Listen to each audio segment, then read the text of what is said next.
आज का शीर्षक 3 मछलियाँ। एक सरोवर में 3 दिव्य मछलियाँ रहती थी।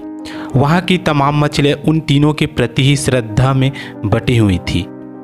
एक मछली का नाम व्यवहारिक बुद्धि था, दूसरी का नाम मध्य बुद्धि और तीसरी का नाम अति बुद्धि था।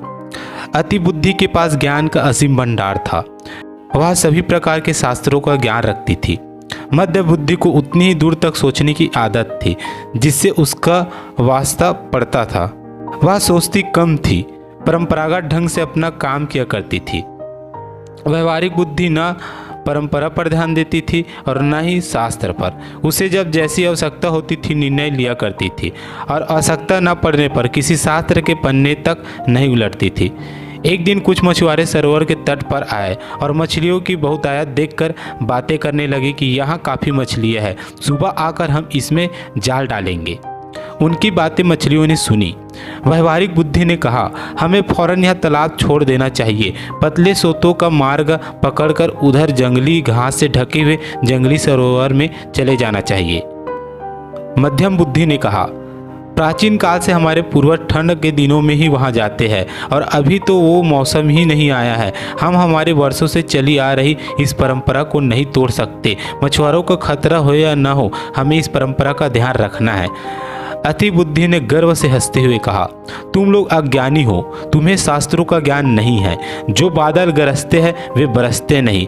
फिर हम लोग 1000 तरीकों से तैरना जानते हैं। पानी के तल में जाकर बैठने की सामर्थ्यता है। हमारे पूंछ में इतनी शक्ति है कि हम जालों को फाड़ सकते हैं। वैसे ही कहा गया है कि संकटों से घिरे हुए हो तो भी अपने घर को छोड़कर परदेश चला जाना अच्छी बात नहीं है। अव्वल तो वे मछुआरे आएंगे नहीं, आएंगे तो हम तैर कर नीचे बैठ जाएंगे और उनके जाल में आएंगे ही नहीं। 1-2 फंस भी गई तो पूंछ से जाल फाड़ कर निकल जाएंगे। भाई, शास्त्रों और ज्ञानियों के वचनों के विरुद्ध मैं तो नहीं जाऊंगी। व्यवहारिक बुद्धि ने कहा, मैं शास्त्रों के बारे में नहीं जानती, मगर मेरी बुद्धि कहती कि मनुष्य जैसे ताकतवर और भयानक शत्रु की आशंका सिर पर हो तो भाग कर कहीं छुप जाओ। ऐसा कहते हुए अपने अनुयायियों को लेकर चल पड़ी। मध्यम बुद्धि और अति बुद्धि अपने परंपरा और शास्त्र ज्ञान को लेकर वहीं रुक गई। अगले दिन मछुआरों ने पूरी तैयारी के साथ आकर वहां जाल डाला और उन दोनों की एक न चली। जब मछुआरे उनके विशाल शरीर को टांग रहे थे तब व्यवहारिक बुद्धि ने गहरी सांस लेकर कहा, इनके शास्त्र ज्ञान ने ही धोखा दिया। काश इनमें थोड़ी व्यवहारिक बुद्धि भी होती।